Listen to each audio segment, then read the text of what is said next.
哋好，又係方法生活廣場嘅時間啦。係啦，喐啊！係一提起觀音咧，你會諗起啲咩咧？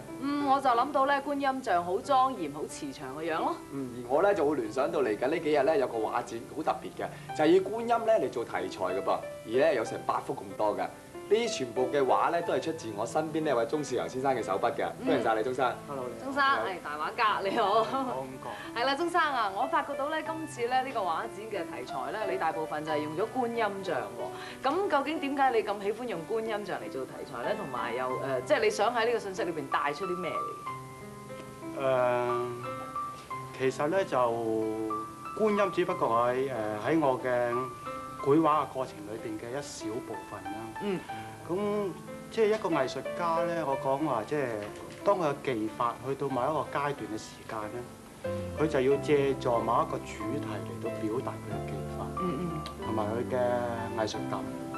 咁咧，因為我選擇觀音咧，只不過咧，觀音就係一般中國人嘅心目中嘅一個救苦救難啊、大慈大悲啊偶像嚟嘅，簡直係。偶像啊，係啦，冇錯啊。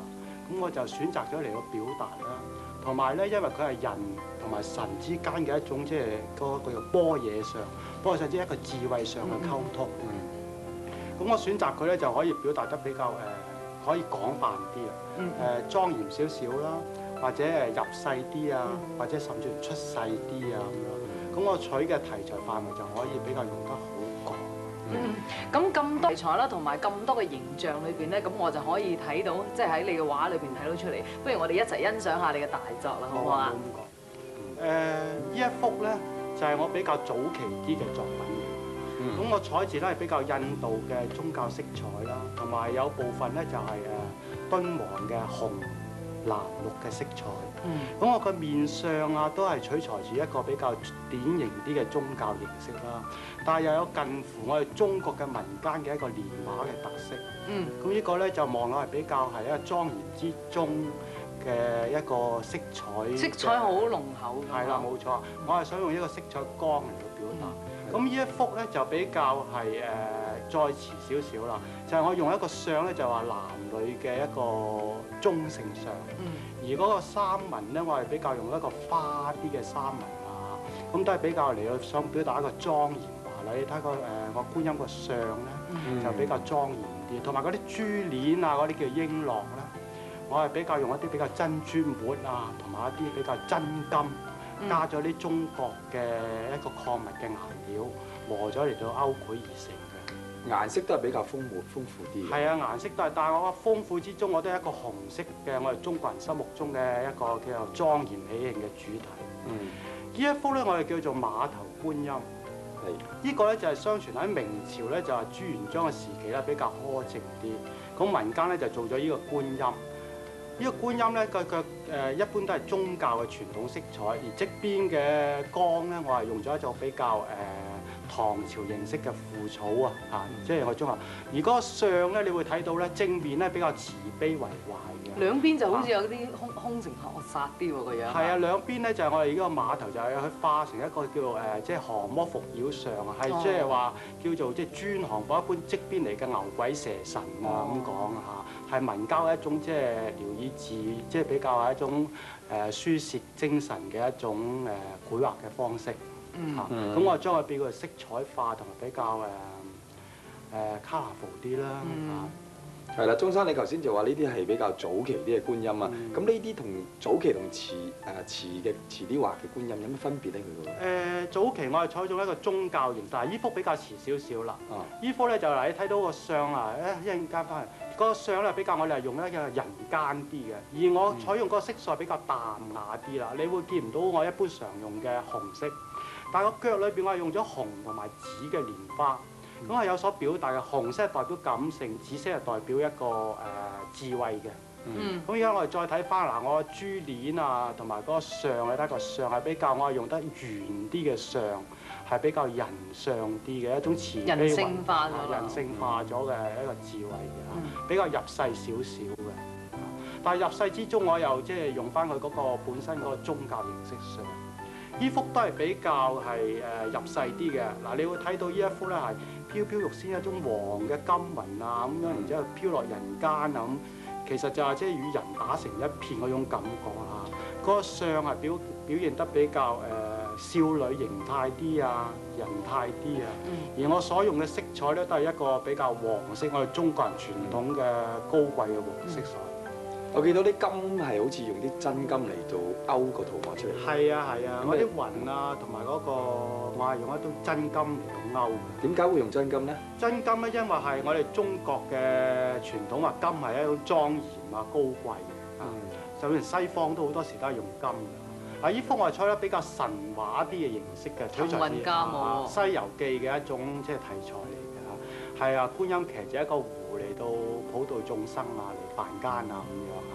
咁側邊呢個咧就係叫做金童啊，一個童子咁係拜觀音嘅。而我採用係比較一種夢幻式嘅一種構圖啊。你會咧一陣間嗱，你會留意下觀音上邊咧一路咧就會有啲金色嘅，我諗金色嘅勾嘅一種嘅衣紋啦。呢一幅咧就係比較係素啲啦，但係都係你睇下一個觀音有個名叫觀自在。咁呢個名呢個名就係話即係話觀音咧就係話觀其聲音就會你聽到嘅聲音就會自在啊，即係話個心好舒服。哦，心靈好安樂。係啦，冇錯。咁呢幅咧我有個童子啊，都係望喺一個同一個方向，即係話我已經揾到一樣嘢咁解。即係或者係理想啊，諸如此類啦嚇。咁你現一個係比較好舒服自在咁翹埋隻手坐喺度嘅，係比較人間上啲我覺得。係個樣都係好安靜咁嚇。呢幅我比較係後期嘅作品嚟㗎啦，係比較夢幻少少嘅，用嘅一種即係潑河嘅形式啊，比較彩啲嘅。而觀音係完全人間上有一種回眸嘅感，即係回眸望一望啊嗰種人間嘅感覺。而我所處理嘅畫面都係比較用一啲比較colourful 啲嘅畫面，即係彩啲嘅畫面。